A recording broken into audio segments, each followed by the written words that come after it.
자, 스바냐스를 공부합니다. 스바냐스. 제가 이 질문부터 하겠습니다. 왜 요시야 왕은 대대적인 종교 개혁을 하게 됐을까? 저는 남유다 왕국의 요시야 왕이 가장 멋진 왕으로 저는 취급합니다. 왜? 자기 그 위에 선왕이었던 히스기야보다 훨씬 더 대단한 왕이에요. 우리가 히스기야 왕도 종교개혁을 일으키지 않습니까? 그렇죠? 히스기야의 아버지가 누구였죠? 히스기야의 아버지가 아하스. 아하스 왕이죠. 아하스가 아주 못된 왕이었거든요. 그 아버지 아하스가 아주 못되기로 유명한 왕 중에 한 사람이 남유다 왕국의 히스기야 왕의 아버지였던 아하스 왕입니다. 그렇죠? 네. 그런데 히스기야도 종교개혁을 일으켰단 말이에요. 다시 말해서 완전히 나라가 우상으로 그 아버지 아하스 왕이 나라를 완전히 우상 문화로 바꿔버리잖아요. 그것을 히스기야가 다시 회복시키는 거죠. 그렇죠? 그 우상을 다 없애고 하나님의 성전이 회복되고 절기가 지켜지게 되고 그걸 이 히스기야 왕이 합니다. 그런데 그 히스기야 왕보다 훨씬 더 멋진 왕이 요시야 왕입니다. 요시야 왕. 왜요? 왜 요시야가 더 멋질까요? 여러분요, 이미 망해버린 북이스라엘의 땅까지 종교개혁을 해요.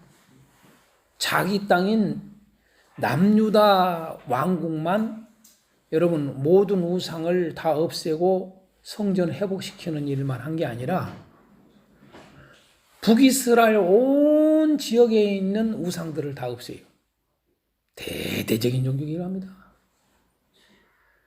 그것도 요시야 왕이 알다시피 어린 나이에 왕이 됐잖아요. 8살에. 어린 나이에 왕이 돼서 31년간 통치를 하면서 그래봐야 여러분 뭐예요? 8살이니까 31년이면 39살에 죽었다는 얘기죠. 그렇죠? 젊은 나이에 죽어요. 그럼에도 불구하고 그는 그 젊음의 그 시기를 정말 안타깝게도 끝에 가서 애굽의 바로누고에 의해서 죽임을 당하지만은 정말 요시야 왕은 멋진 왕이에요. 멋진 왕. 성경은 표현하기를 이렇게 표현하잖아요. 그 유월절을 지키는 이야기를 가지고 뭐라고 그래요? 사사시대부터 그때까지 그 오랜 세월 여러분 이렇게 절기를 지키는 일이 없었다는 거예요. 대단합니다. 대단해. 그게 바로 누구예요? 요시야 왕이에요. 요시야 왕.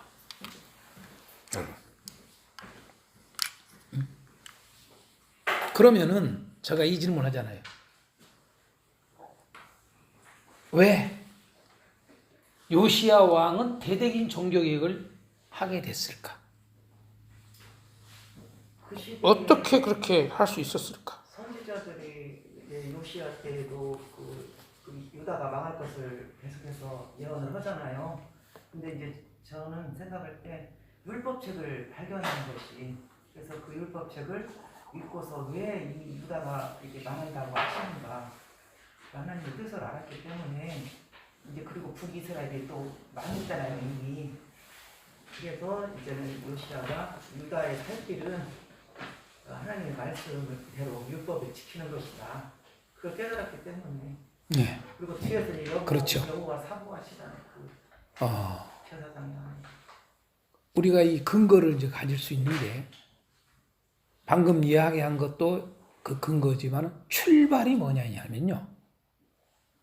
오늘 스바냐입니다. 스바냐.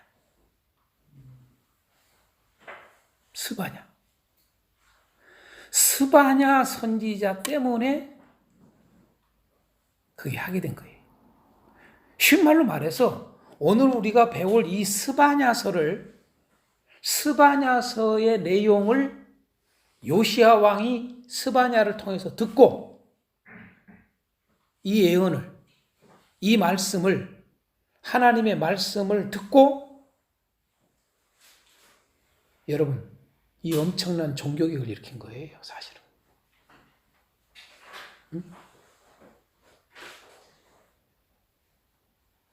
그러니까 왜 제가 이 출발의 이야기를 하느냐?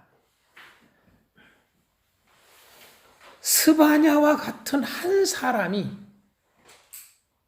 완전히 온 나라를 바꿔버리는 거예요. 여러분.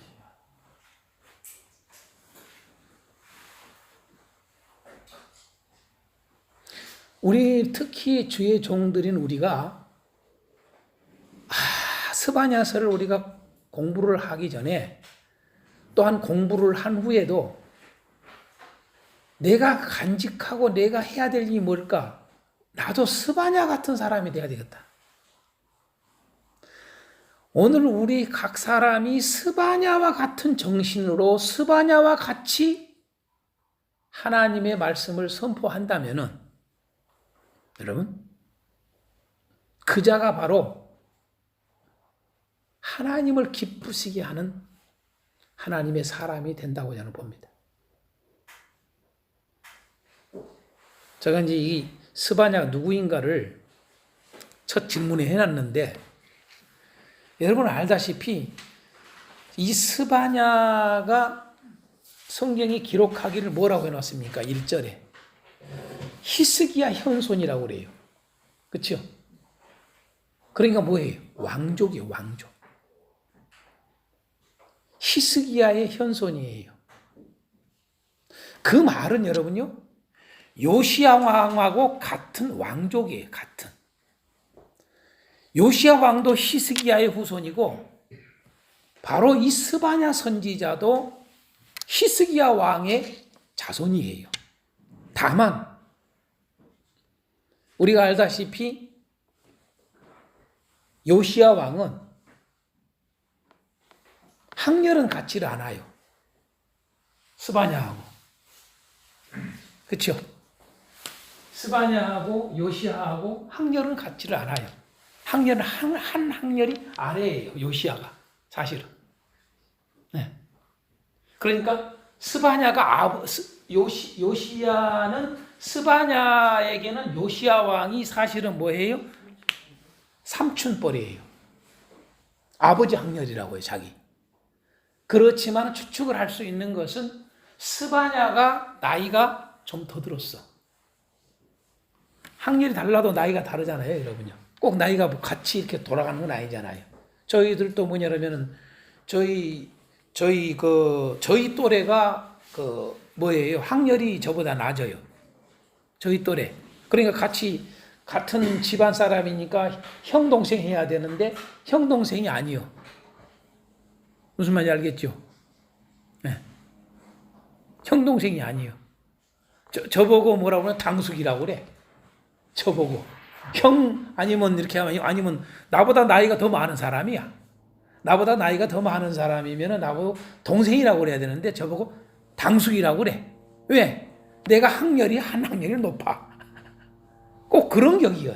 이게 누가? 스바냐와 요시야의 관계가. 히스기야 왕의 자손으로서 학렬이 한 학렬이 달라. 그런데 이 스바냐가 나이가 더 많아. 요시야는 여러분 나이가 더 적어. 그런 학렬이 위요. 그리고 왕이 돼 여기가. 왕족이기 때문에 여러분 왕족이기 때문에 또 일반인하고 다르다 그 말이. 왕족이기 때문에 왕에게 직언을 할 수가 있어. 여러분. 그래서 스바냐 이름 자체가 뭐예요? 비축하다라고 하는 뜻을 가지고 있어요. 비축했다 그 말이에요. 비축했다. 하나님이 비축해 놓으셨다 그 말이.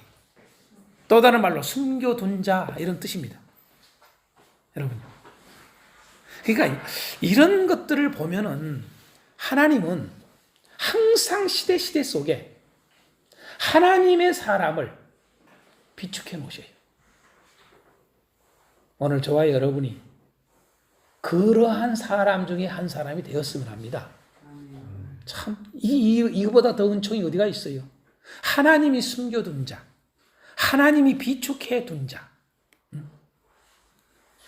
다시 말해서 하나님은 하나님의 이 백성들을, 하나님의 왕국을 하나님 늘 바로 세워가기 위해서 하나님의 사람을, 신실한 사람을 준비해 놓으시는 거예요. 여러분, 지금까지 역사가 그래요. 역사가 벌써 무너지는, 사실 이 세상이라고 하는 자체가 벌써 없어지고도 남아야 되거든요. 없어져야 되거든요. 존재하면 안 돼요. 사실은요. 엄밀히 말하면 벌써 멸망해서 없어졌어야 돼요.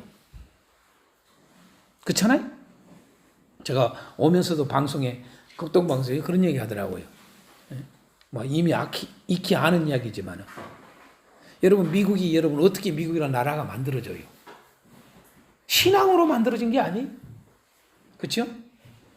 오직 예수 신앙, 하나님 신앙으로 여러분 만들어진 게 아닙니까? 청교도들이? 그런데 그런 나라가 여러분요, 지금 크리스마스라고 하는 말을 갖다가 여러분 쓸 수 없게 만든 거예요.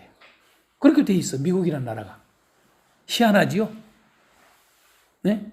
크리스마스라는 것을 갖다가 주장할 수가 없어, 쉽게. 야, 법적으로. 그런 나라가 되어버렸어요, 여러분요. 기가 막힌 거예요. 그럼에도 불구하고 저 나라가 아직도 버틸 수 있는 이유가 뭐냐 이거예요. 하나님의 신실한 자들이 있다 그 말이에요. 그래도 하나님의 신실한 자들이 있기 때문에 저 나라가 지금 버텨가는 거예요. 우리나라도 마찬가지예요, 사실은. 그렇죠? 역사는 우리에게 알려줍니다. 이 세상에 존재하는 나라들이 영원히 존재하는 나라가 없다는 것을 이미 우리는 알고 있어요. 우리는 지금 현 시대를 살고 있으니까 그러지만 역사 전체를 보면은 여러분요, 언제 대한민국이 없어질지 몰라요. 언제 저 중국이 없어질지 몰라요. 큰 소리 빵빵 치는 중국이 언제 없을지 모르고, 러시아가 언제 없어질지 모르고, 언제 여러분 미국이 없어질지 몰라요. 아무도 모르는 거예요. 그건 하나님만이, 하나님의 손에 있어요. 그렇지 않습니까? 반드시 없어져요. 내일 없어질지 10년 후에 없어질지 여러분 오래 가지는 않아요. 역사가 오래 길지는 않아요. 여러분요, 뭐 1000년 이상 가는 나라가 없어요. 그렇잖아요? 예? 몇백 년 이상 나라가 가는 일이 그렇게 드물어요. 사실은요. 우리가 사는 현재만 생각하니까 여러분 아무렇지 않고 계속 나라가 있는 것 같이 보이지만은 여러분 없는 거예요. 없는 거. 없어지는 거예요. 응? 이 스바냐가 바로 이런 요시야 왕하고 이런 관계에 있는 존재입니다. 그래서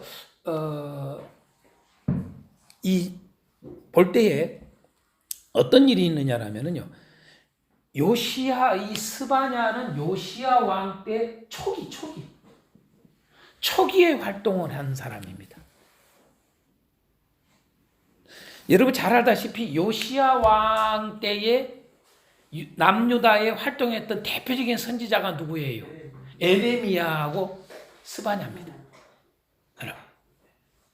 그러니까 요시야 왕의 초기 때는 스바냐가 활동을 한 것이고, 요시야 왕의 후반기 때에는, 전반기 때는 여러분 전반기라고 하는 게 더 낫겠죠. 뭐 초기 그런 거 이상하니까 초중 이게 보니까 전반기라고 그래요. 전반기 때는 여러분 스바냐예요. 후반기 때는 에레미야예요.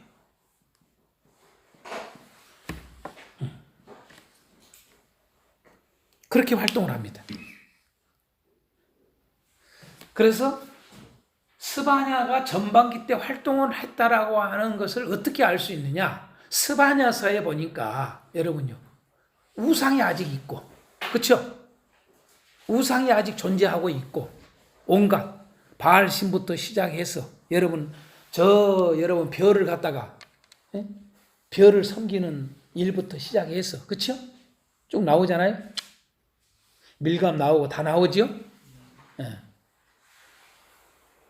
뿐만 아니라 이러한 그 우상들이 가득 채 있었고 그러한 것에 숭배했던 자들의 이야기가 여러분 스바냐서에 나온 걸 보면은 뭐예요? 요시야 왕 때라고 하는데 다시 요시야 왕이 종교개혁에 이렇게 천인한 걸 알 수가 있어요. 그렇죠. 그래서 바로 스바냐는 요시야 왕의 전반기 때 활동한 사역자입니다. 선지자입니다. 그래서 스바냐가 이 스바냐서를 예언했을 때에, 선포했을 때에 바로 요시야 왕은 이 말을 듣고 여러분요, 어린 나이에 이 말을 듣고 여러분 정말 깨닫고 하나님이 기뻐하는 나라로 만드는 일을 합니다. 그래서 모든 우상을 없애는 거예요. 그렇죠?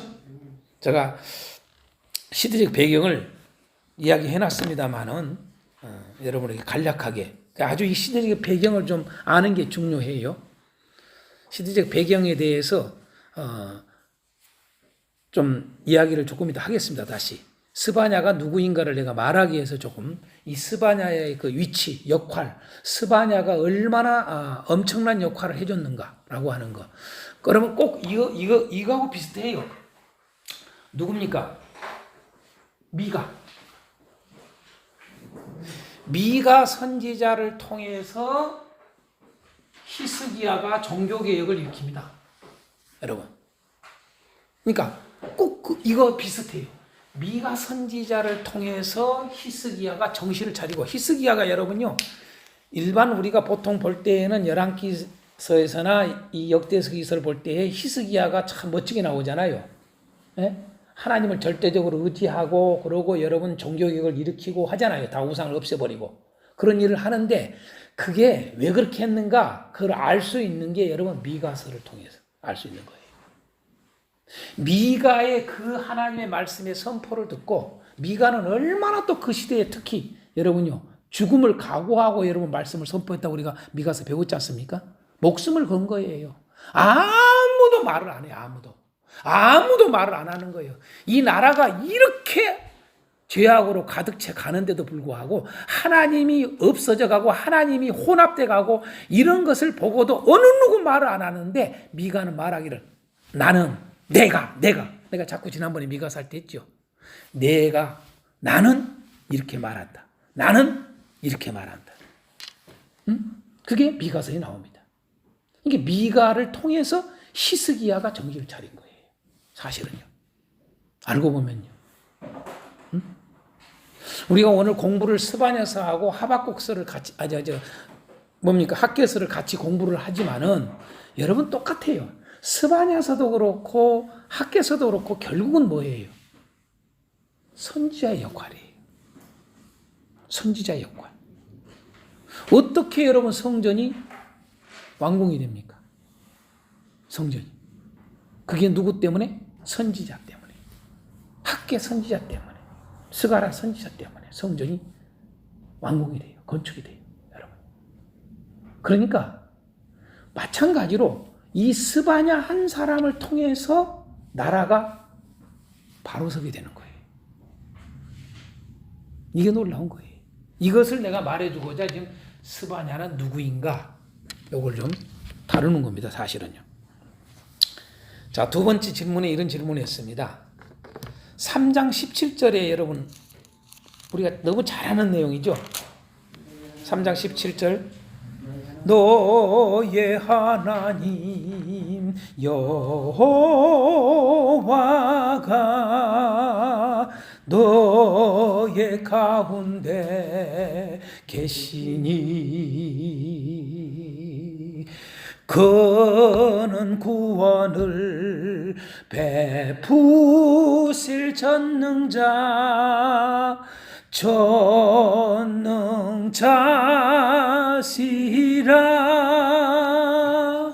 이 찬양 알잖아요. 잘 알잖아요. 바로 이 찬양이 여러분 여기서 나온 거 아니에요? 3장 17절 말씀 가지고. 그렇죠? 예? 우리 한번 읽어볼까요? 17절. 17절만 읽어봅니다. 시작. 너희 하나님 여호와가 너희 가운데 계시니 그는 구원을 베푸실 전능자시라. 그가 너로 인하여 기쁨을 이기지 못하여 하시며 너를 잠잠히 사랑하시며 너로 인하여 즐거이 부르며 기뻐하시리라 하리라. 아멘. 여러분 이 내용입니다. 여기에서 너는 누구냐? 내가 이렇게 질문해 놓은 겁니다. 이 찬양을 우리가 잘 부르잖아요. 여기서 너는 누구를 가리키는가? 자, 이제 나와야 돼요. 이렇게. 자. 방금 뭐라고 그랬어요? 시온의 딸, 유다, 예루살렘, 그다음에는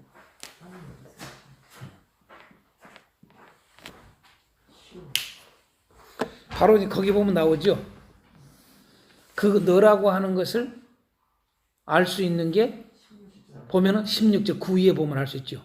그날에 사람이 예루살렘에게 이르기를 두려워하지 말라. 시온아 네 손을 늘어뜨리지 말라. 너의 하나님 여호와가 너의 가운데 계시니. 자 여기서 너가 누구라고요? 예루살렘이.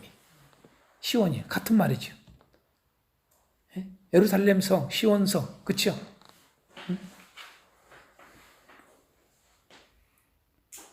근데 그것만 생각하면 안 돼. 이제 더 가야 돼, 이렇게. 첫 번째는, 예루살렘을 말하는구나. 알 수 있죠. 시온성을 말하는구나. 같은 말이죠. 그럼 여기서만 머무르면 안 돼. 여러분, 18절 한번 봐요. 우리가 17절은 읽었는데 18절을 읽어봐요. 18절. 18절 뭐라고 그래요?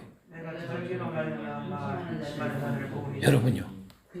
그 너가 누구예요?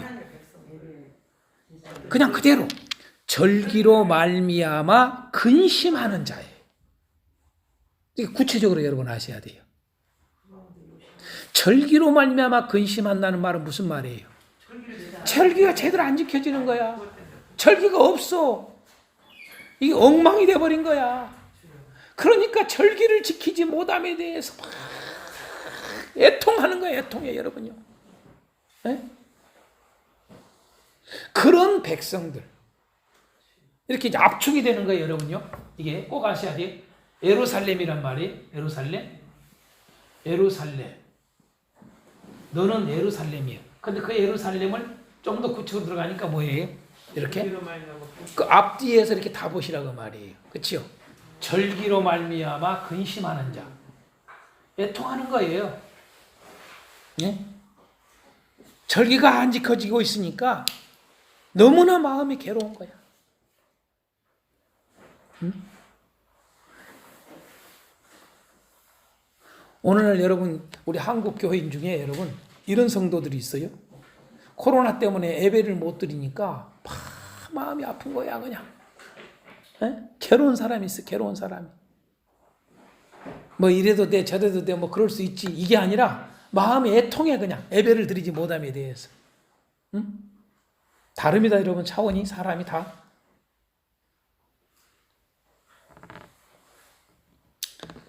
여러분 세 번째는 뭐라고 그랬어요? 19절 한번 읽어봐요. 19절 그때에 내가 너를 괴롭게 하는 자를 다 벌하고 저는 자를 구원하며 쫓겨난 자를 모으며 여러분 온 세상 수욕받는 자로 칭찬과 명성을 얻게 하리라. 자, 이 말 속에서 우리가 할 수 있는 게 뭐예요?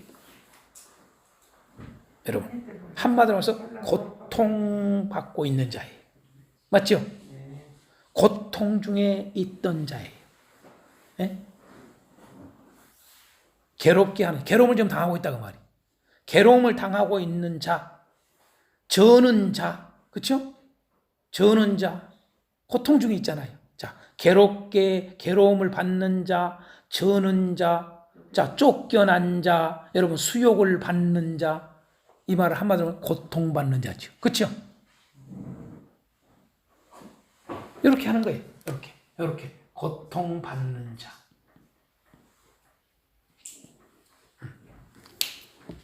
그래서 이런 앞뒤를 잘 보시라는 말이에요.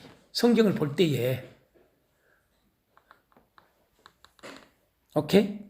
자, 그러면 또 네 번째로 뭘까요? 그것을 여러분 3장 13절에 보면 뭐라고 그래요? 그렇죠. 이스라엘 남은 자예요. 남은 자. 이게 남은 자입니다. 남은 자예요. 남은 자라고 돼 있어요.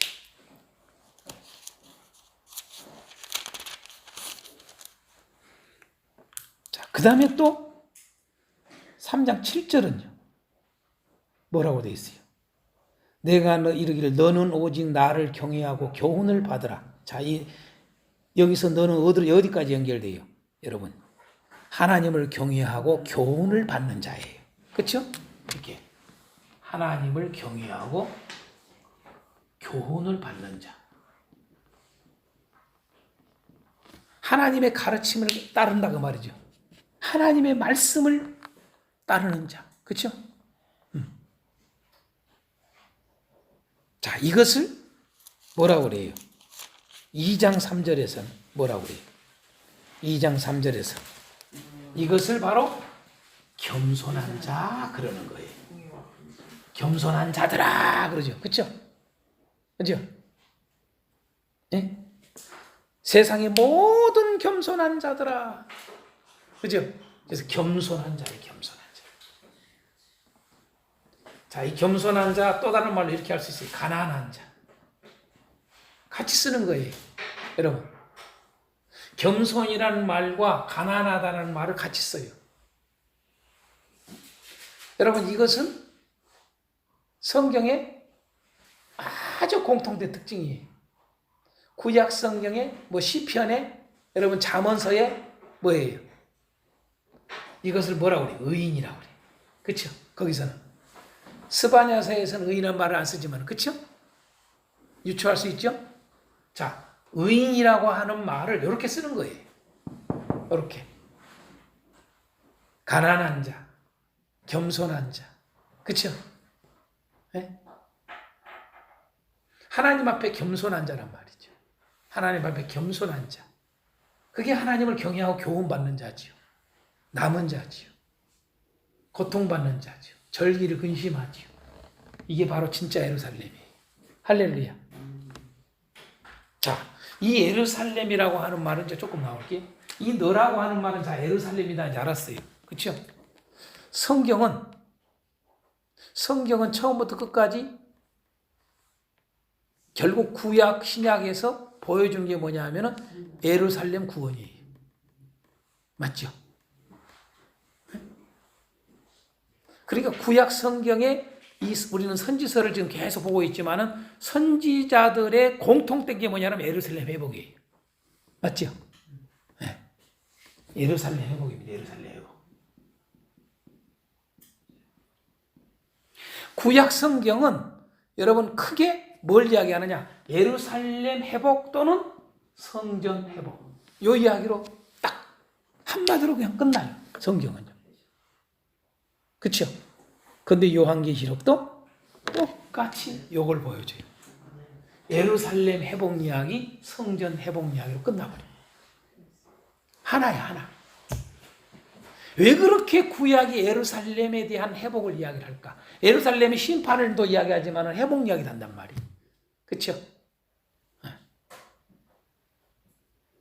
오늘 여러분 사실은 스바냐서는 예루살렘 회복 이야기고 여러분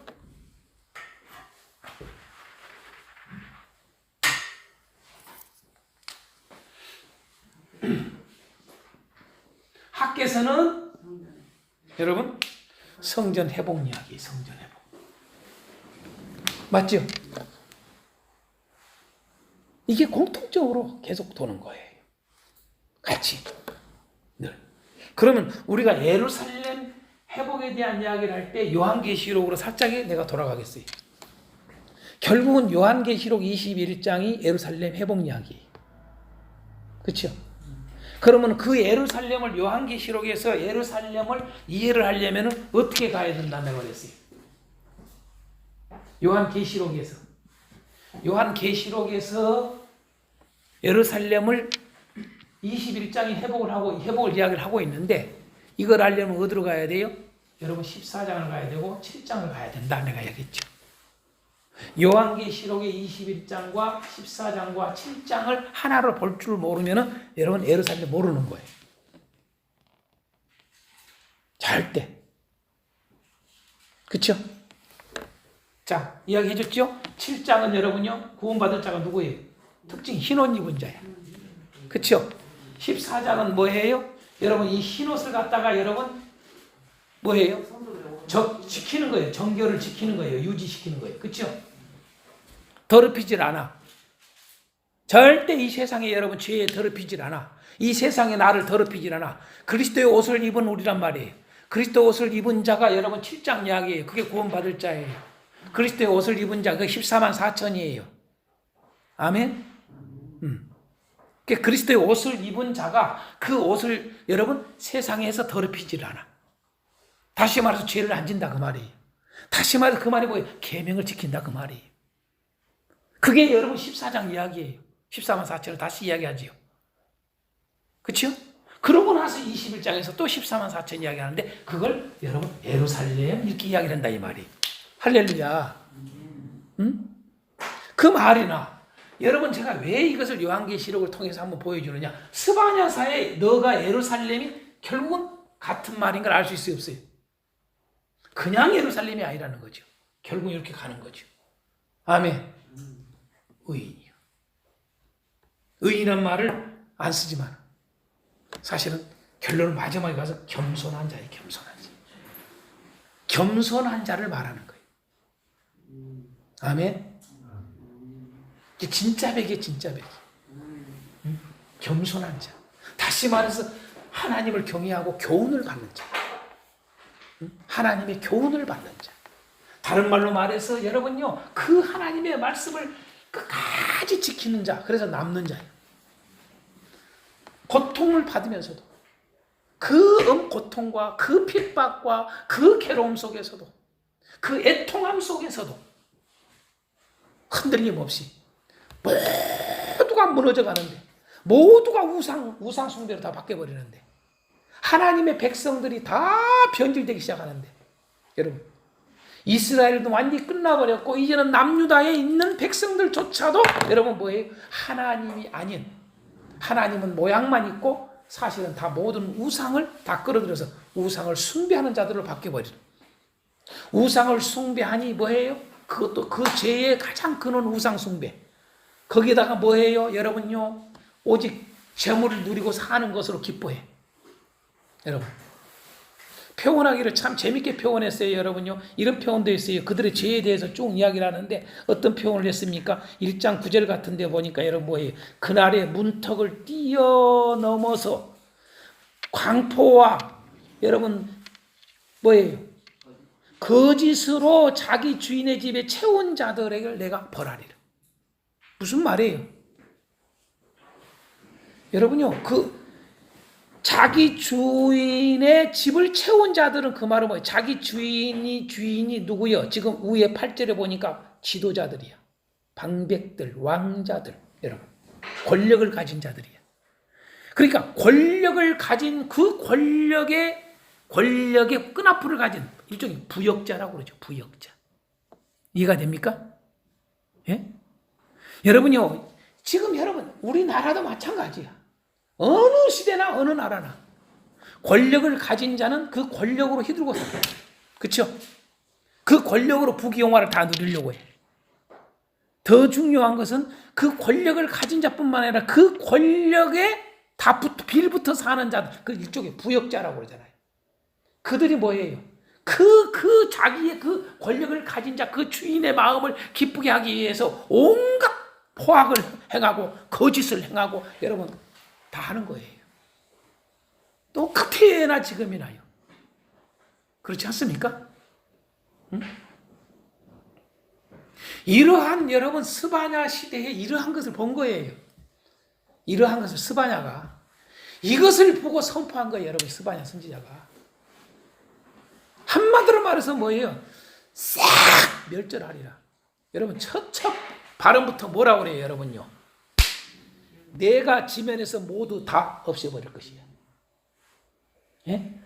여러분, 사람과 짐승을 없애버릴 거야. 공중의 새도 없애버리고 바다의 고기도 없애버리고 거치게 하는 거, 악인들 다 없애버릴 거야.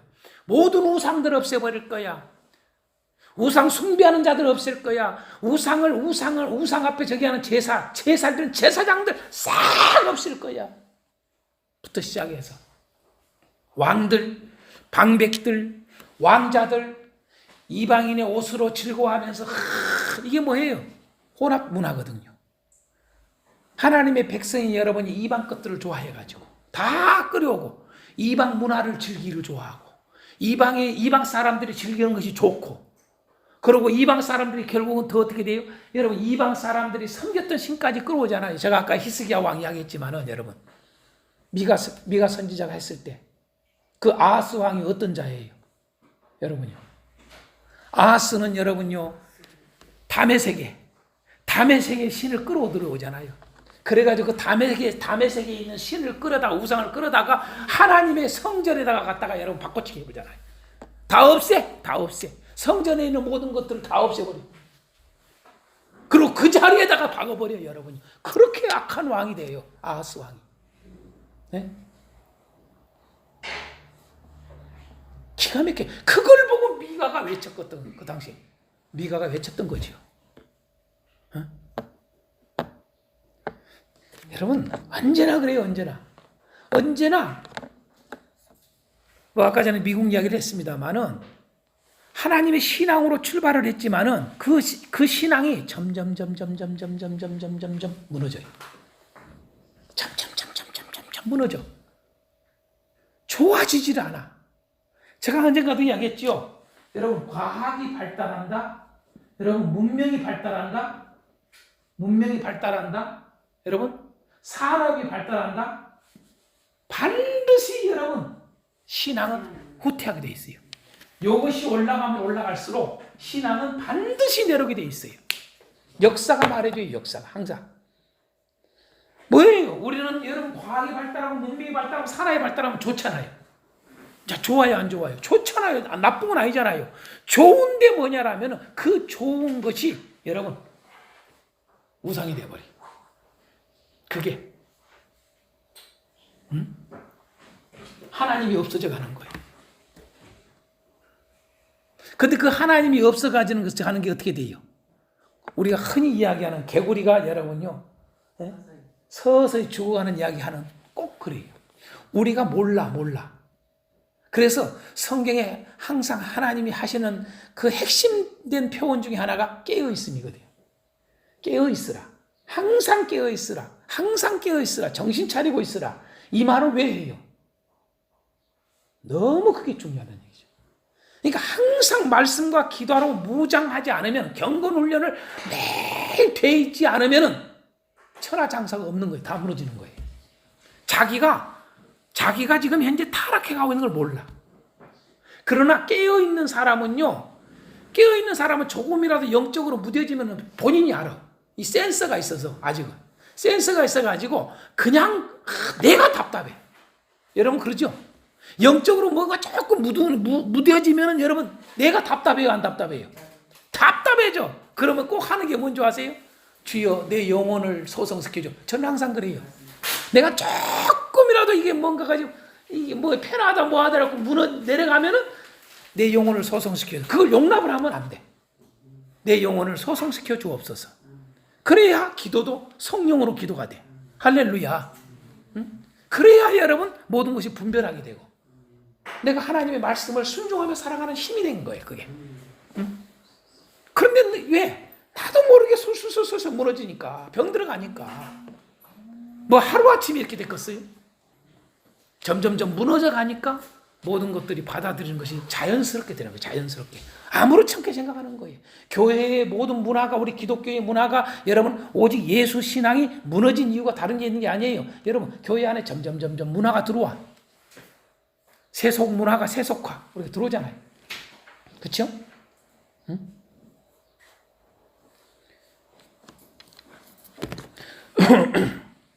그래서 그러한 때, 이러한 상황에서 오늘 이 너라고 하는 거, 너, 하나님이 구원할 자인 너, 그 너가 누구냐 이거야. 바로 이런 자를 말해. 이런 자를. 이걸 점진적으로 이야기를 해주고 있어요. 할렐루야. 자, 세 번째로 여호와의 날이란 이 스바냐서에서 여호와의 날이 나오고 강조되고 있잖아요. 여호와의 날이란 뭘 의미할까? 여호와의 날.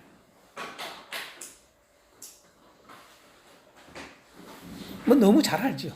여호와의 날은 뭐 항상 선지자들이 다 쓰잖아요. 항상. 특히 여러분 여호와의 날 그러면 여러분 성경은 구약이나 신약이나 여호와의 날을 강조해요. 그렇죠? 둘 다 똑같이 강조합니다. 여호와의 날이 있다는 거야.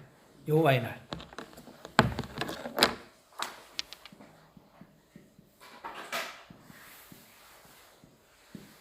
자, 구약에는 여호와의 날이라고 그러고 신약에 가서는 주의 날이라고 그래요. 주의 날. 똑같은 말이에요. 일치해요. 그러니까 선지자들은 끊임없이 선지자들 공통적으로 한 게 여호와의 날을 자꾸 이야기했어요. 그런데 여러분 주의 날은 사도들이 누구나 다 동일하게 주의 날을 강조를 했어요. 모든 사도들이. 맞지요? 니코르입니다. 니코르. 예. 자, 이 스바냐서에서 우리가 보여줍니다. 자, 여호와의 날이란 뭘 말할까? 한마디로 말해서 뭐예요? 종말이 종말. 종말을 말해요. 종말. 종말입니다. 끝이다 이 말이에요. 종말. 근데 우리가 이 스바냐서를 잘 이해를 해야 돼요. 뭐 스바냐서만 그런 게 아니에요. 항상 종말 이야기할 때 여호와의 날 이야기할 때는 둘로 구분해서 알아야 돼요. 둘로. 뭘까요? 하나는 시대 종말이에요. 시대 종말. 이것은 세상 종말이고요. 이 두 가지를 볼 줄 알아야 돼요. 이 스바냐서에서도 여호와의 날을 강조하고 있는데 그 여호와의 날이 뭐냐? 시대 종말도 이야기하고 있고 세상 종말도 이야기하고 있는 거예요. 다시 말해서 우리는 시대 종말을 보통 부분적이라고 해요. 부분적 종말이라고 그래요. 그렇죠? 부분적 또는 국지적 그러죠. 국지적. 세상적은 뭐예요? 전체적 종말이죠. 여러분 항상 성경은 주의 날이 가깝다, 주의 날이 가깝다 그러는데 그것은 뭐예요? 우리 개인적으로나 그 시대를 살아온 사람들은 바로 지금 내가 살고 있는 게 종말이에요. 아멘. 이걸 잊지 말아야 돼요. 아, 종말 아직 멀었는데 이 소리 하면 안 돼요. 내가 살고 내가 끝나는 게 종말이에요. 그러니까 시대 종말이에요. 내가 지금 정신 안 차리면 여러분요 안 돼요. 지금 내가 정신 차려야 돼. 오늘 이 스바냐의 말씀대로 지금 내가 그렇게 살아야 돼. 그렇게 살지를 않으면은 뭐 여호와의 날이 아직 멀었는데 안 돼. 응? 오늘 새벽에 우리 중국의 목사님이 위치에서 연락이 왔어요. 베드로전서에 여러분 잘 아는 3장 19절을 하고 또 4장 6절 하고 여러분 그게 여러분 난해구절로 다 이야기하잖아요. 뭐예요? 그 옥에 갇혀 있는 자에게 예수님이 복음을 전했다고 하는 말을 이걸 어떻게 해석해야 되느냐. 근데 많은 여러분 주석자들은 뭐라고 그래요? 여러분 실질적으로 지금 현재 그 노아 시대에 죽었던 자들에게 옥에 있는 자들에게 기회를 줬다. 복음을 줬다. 이런 표현을 하잖아요. 기회를 준 게 아니에요, 여러분. 웃긴 소리 하지 마세요. 절대 여러분. 그러면 여러분 이 성경 다 뒤집어내야 돼. 문제가 생기게. 여러분요. 구원이냐 심판이냐는 내가 살아있는 동안 결정되는 거예요. 아멘입니까? 내가 살아있는 동안 결정되는 거예요. 내가 살아있을 때 결정하는 거예요. 죽은 후에 여러분 기회가 온다? 웃긴 소리 하면 안 돼. 절대 그건 성경이 그렇게 말한 데가 없어요. 여기서 결정나. 내가 여기서 믿느냐 안 믿느냐 결정나. 그렇죠? 그 베드로전서의 그런 말은 뭐예요?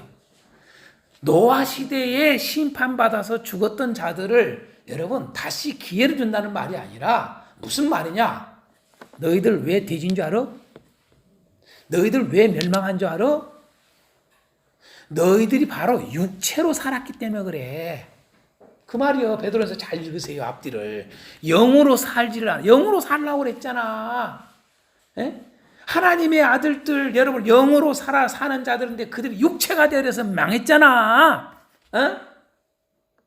영으로 산다는 말은 또 다른 말로 무슨 말이에요? 하나님 말씀으로 산다는 말 리코르예요.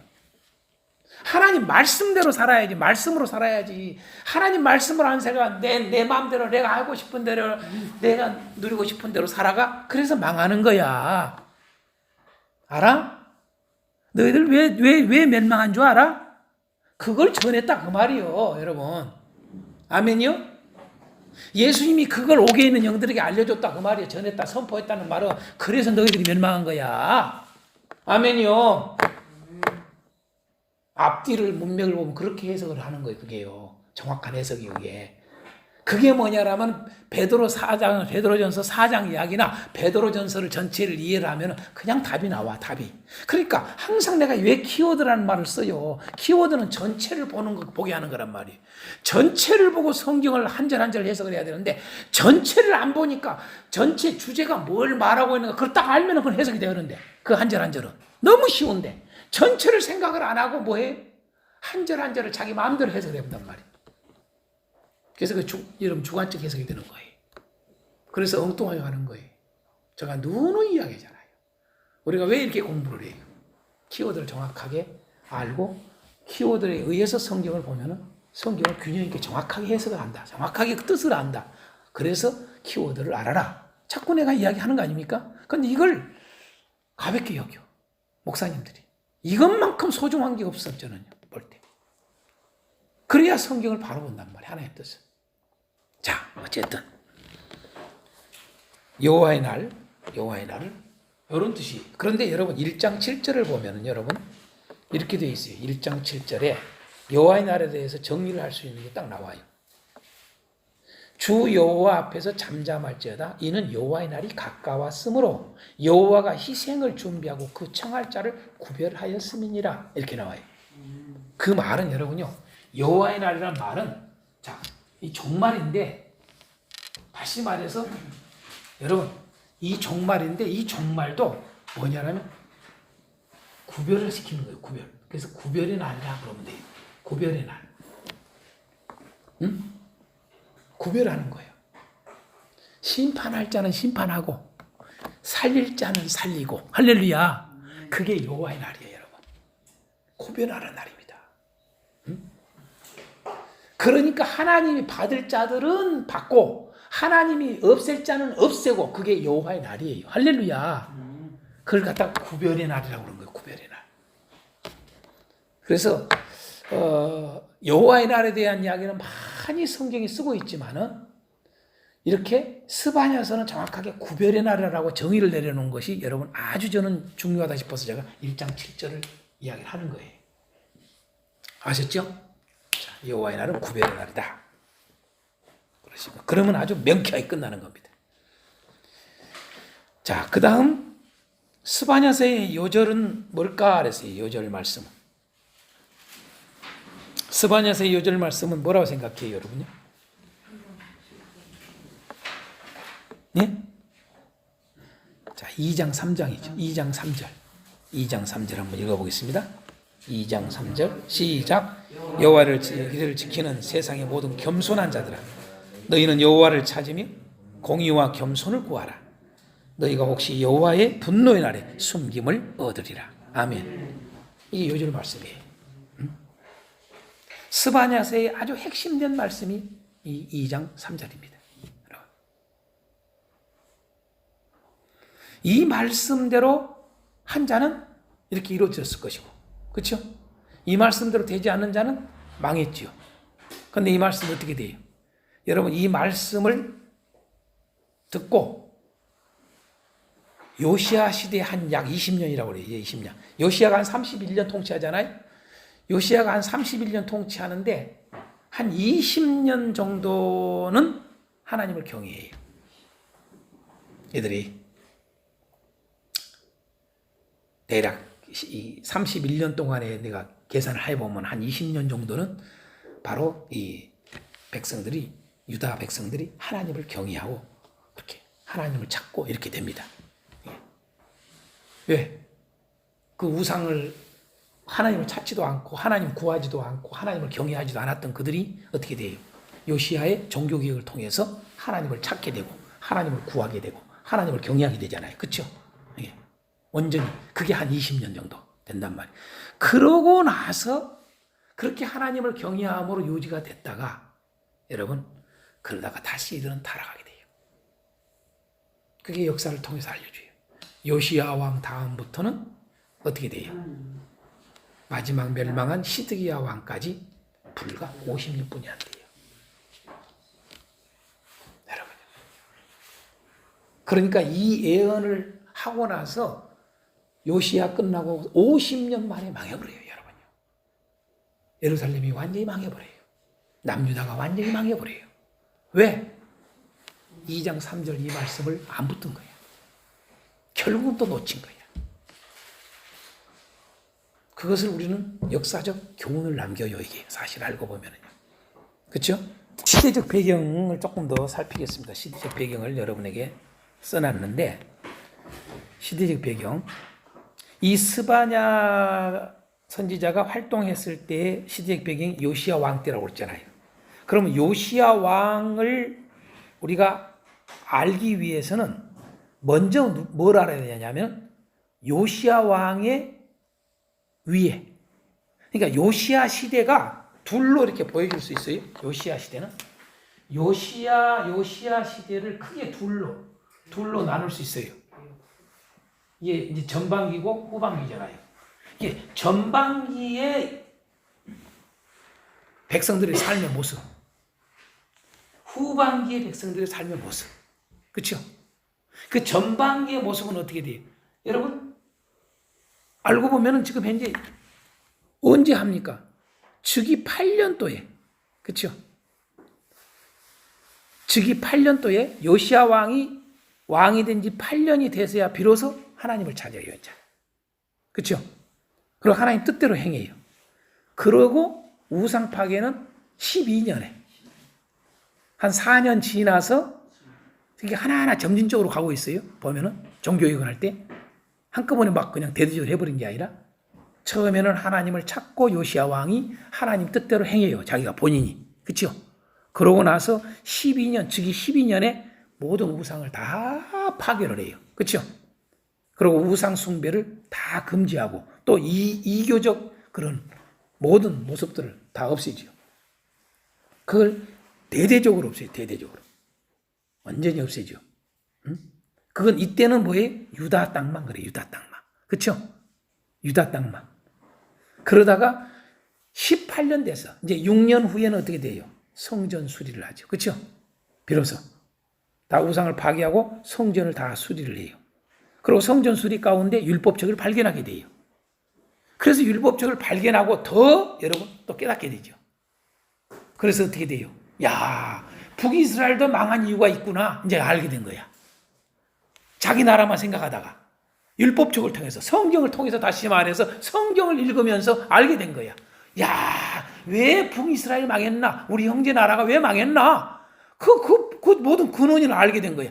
야, 하나님을 떠나버렸구나. 우상 때문에 그렇구나. 우상을 다 세워서 그렇구나.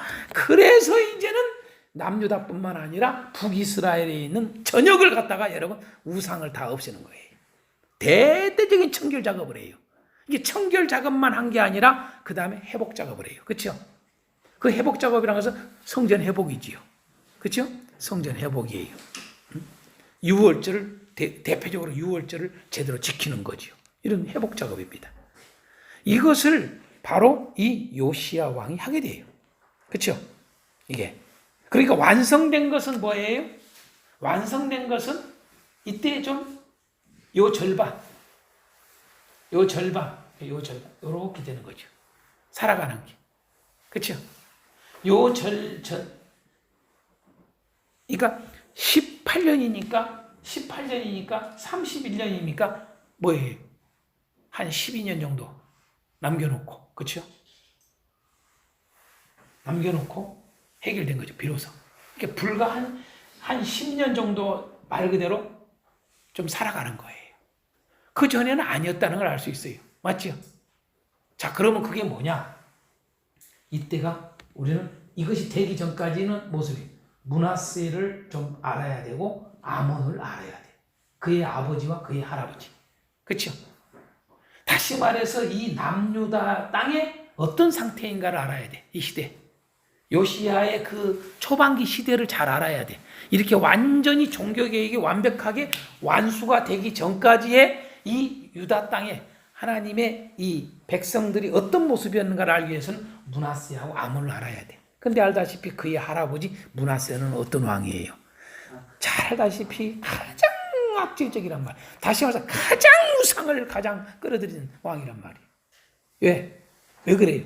히스기야, 자기 아버지 히스기야가 이렇게 깨끗하게 종교교육을 해놨는데 세상에 다시 우상을 끌어들여가지고 유다 지역의 전역에 여러분 우상으로 가득 차게 만든 자가 므낫세입니다. 므낫세. 이런 못된 왕이 있을까? 어? 그래서 여러분요, 요시야의 왕 때 하는 말이 이런 말을 하잖아요. 요시야 왕이 이렇게 대단하게 종교개혁을 깨끗하게 하나님을 완전히 시원케 해드리는 그런 삶을 보였음에도 불구하고 하나님은 뭐라고 말씀하느냐, 열왕기사에 보면은 여러분요, 므낫세 때문에 이미 멸망시킬 것은 돌이킬 수 없다는 거예요. 이렇게 말을 해, 이렇게 말을 해. 그만큼 므낫세가 이 나라를 망쳐버린 거예요. 이 지도자가 그렇게 중요한 거예요, 항상. 한 지도자가 얼마나 중요한 줄 알아야 돼요. 예나 지금이나.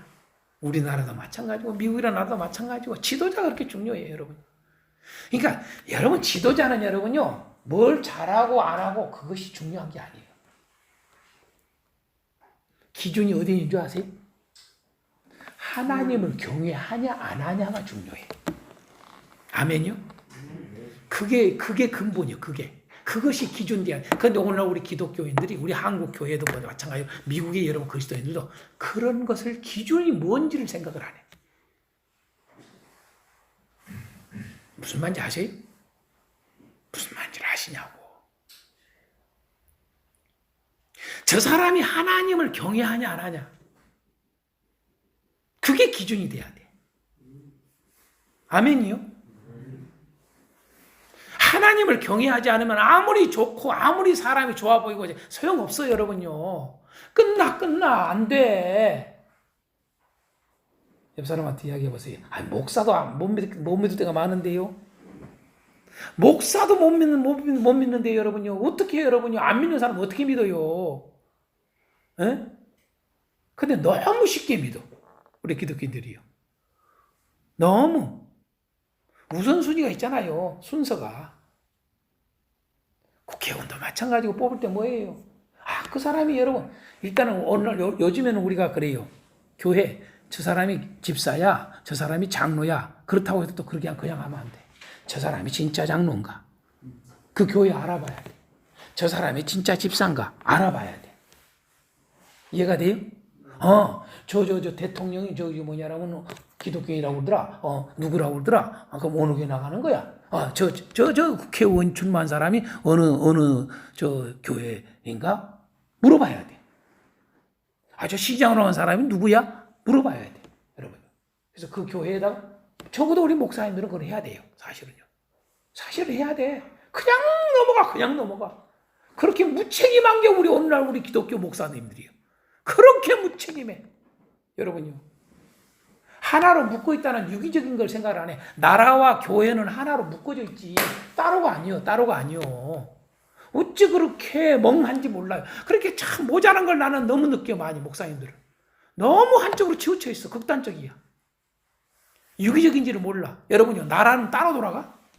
우리 신앙하고 따로 돌아가냐고. 교회하고 여러분 나라가 따로 돌아갑니까? 같이 돌지. 같이 돌잖아요.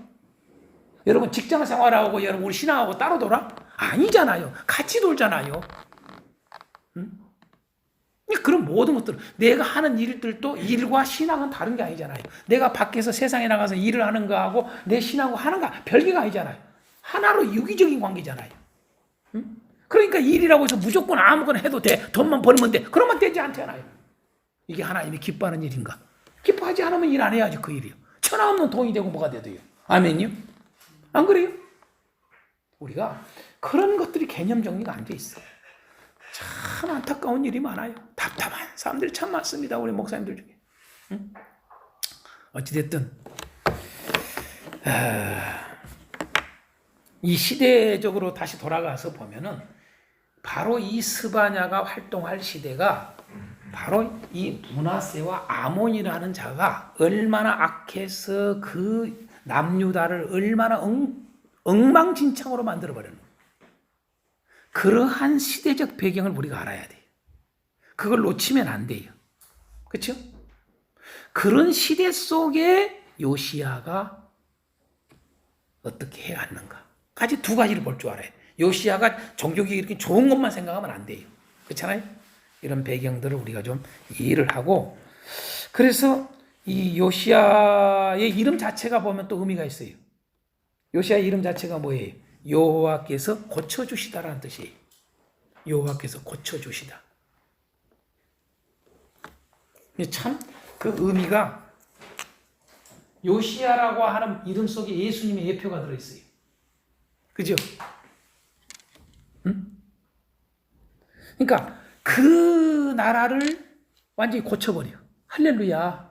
그게 요시야예요. 요시야. 그 이름대로. 예수님이 여러분 회복하시는 분이잖아요. 고쳐주시는 분이잖아요. 네. 근데 그 고칠 때 여러분 어떻게 하냐 이 말이에요. 여러분 요시야의 종교개혁 고친다는 말 때 아까 종교개혁이라고 그래요. 종교개혁이요. 이 종교개혁을 우리는 어떻게 해요? 반드시 여러분이 두 가지를 하는 거예요. 두 가지. 이 종말적 사고와 똑같은 거예요. 구별을 시켜야 돼. 뭐예요? 악은 멸하고 아멘이요. 네. 의가 살아나게 하는 거예요. 그게 종교개혁이요. 근데 오늘날 우리는 뭐냐면 여러분요 전도도 죄에 대해서는 아무 관심이 없어. 그냥 교회만 나오면 돼. 네? 우리가 그래서 성경을 잘 봐야 돼. 성경을 제대로 봐야 돼.